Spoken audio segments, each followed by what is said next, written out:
എല്ലാവർക്കും നമസ്കാരം. എല്ലാവർക്കും സുഖമല്ലേ? അപ്പോൾ എനിക്ക് പേരൻസിനോടാണ് ഇന്ന് കാര്യം പറയാനുള്ളത്. നിങ്ങൾ മക്കളെ വളർത്തുമ്പോൾ ശ്രദ്ധിക്കേണ്ട കുറേ കാര്യങ്ങളിലെ ഒരു കാര്യമാണ് മക്കളെ മറ്റുള്ളവരെ റെസ്പെക്റ്റ് ചെയ്യാൻ തീർച്ചയായിട്ടും പഠിപ്പിക്കണം. ഞാനെന്ന ഭാവം, കുട്ടികളിൽ ഞാനെന്ന ഭാവം ഉണ്ടാവും. ഏതെങ്കിലും ഒരു പോയിന്റിൽ കുട്ടികൾക്കുണ്ടാവും, തീർച്ചയായിട്ടും ഉണ്ടാവും. അതൊക്കെ സർവ്വസാധാരണമാണ്. അങ്ങനെ ഉണ്ടാവുമ്പോൾ അവരെ നേർവഴിക്ക് ആ ഒരു സംഭവമൊക്കെ ആ കുട്ടികളെ മുളയിലെ നുള്ളിക്കളഞ്ഞിട്ട് അവരെ നല്ല രീതിയിൽ മോൾഡ് ചെയ്തെടുക്കേണ്ട ചുമതല നിങ്ങൾ പേരൻസിനാണ് ഉള്ളത്. ഒരു എക്സാമ്പിൾ ഞാൻ പറയാം. ഒരു കുട്ടി അവന് ഭയങ്കരമായിട്ട് ഒരു അഹങ്കാരം പോലെ. അപ്പം ഞാൻ അവനോട് ജസ്റ്റ് ഇങ്ങനെ സംസാരിച്ചപ്പോൾ അവനോട് ചോദിച്ചാണ്, എടാ നീ ഇങ്ങനെ കിടന്ന് അഹങ്കരിക്കുന്നു, നീ ഇട്ടിരിക്കുന്ന ഡ്രസ്സ് അത് എങ്ങനെയാണ് നിനക്ക് കിട്ടിയത്? അത് എൻ്റെ അമ്മയച്ഛനും പൈസ കൊടുത്ത് മേടിച്ചു. അവൻ പറഞ്ഞ കാര്യമാണ്. ഞാൻ പറഞ്ഞു ഓക്കെ, നിൻ്റെ അമ്മയച്ഛന് പൈസ കൊടുത്ത് മേടിച്ചു.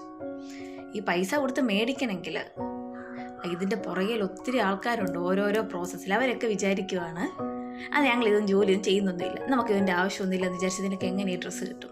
അല്ലെങ്കിൽ നീ ഉപയോഗിക്കുന്ന ഇലക്ട്രോണിക് ഐറ്റംസ് ഒക്കെ നിനക്ക് എങ്ങനെ ഉപയോഗിക്കാൻ പറ്റും എന്ന് ചോദിക്കുമ്പോൾ അവൻ അക്സെപ്റ്റ് ചെയ്യാൻ പറ്റുന്നില്ല. കുട്ടിക്ക് അക്സെപ്റ്റ് ചെയ്യാൻ പറ്റുന്നില്ല. കാരണം അവൻ്റെ ഈഗോയെ അവിടെ ഹേർട്ടായി, അവനതിന് ഉത്തരവും ഇല്ലാതായിപ്പോയി. അപ്പോൾ ദയവ് ചെയ്ത് കുട്ടികളിൽ വരും, അതൊന്നും തെറ്റായ ഒരു കാര്യമൊന്നുമല്ല. കുട്ടികളിൽ എന്തായിരുന്നു അഹങ്കാരം എന്ന് വേണമെങ്കിൽ നമുക്ക് വിളിക്കാം, ഞാനെന്നൊരു ഭാവം വരും. പക്ഷേ നമ്മൾ പേരൻസാണ് കുട്ടികളെ അത് തിരുത്തി കൊടുക്കേണ്ടത്, അതല്ലാതെ പുറത്തുള്ള ആൾക്കാരല്ല.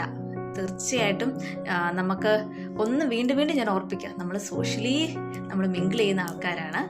കുട്ടികൾ നല്ല രീതിയിൽ പലരുമായിട്ട് മിങ്കിൾ ചെയ്ത് പോയാലേ അവരുടെ വളർച്ചയ്ക്ക്, ഭാവിയിലത്തേക്കുള്ള വളർച്ചയ്ക്ക് അവർക്ക് നല്ല രീതിയിൽ വളർന്നു പോകുള്ളൂ. സോ കുട്ടികളിൽ അങ്ങനത്തെ എന്തെങ്കിലും ചെറിയ രീതിയിൽ കാണുവാണെങ്കിൽ നിങ്ങൾ നല്ല രീതിയിൽ അതിനെ ആ ഒരു സ്വഭാവം കുട്ടികളെ മാറ്റിയെടുക്കുക കേട്ടോ. അത് ശ്രദ്ധിക്കണം. നിങ്ങളുടെ മക്കളുടെ ഭാവിയിലത്തേക്കുള്ള നല്ലൊരു വളർച്ചയ്ക്ക് വേണ്ടിയാണ് ഞാനീ പറയുന്നത്. അപ്പോൾ ശരി, ബൈ, ടാറ്റാ.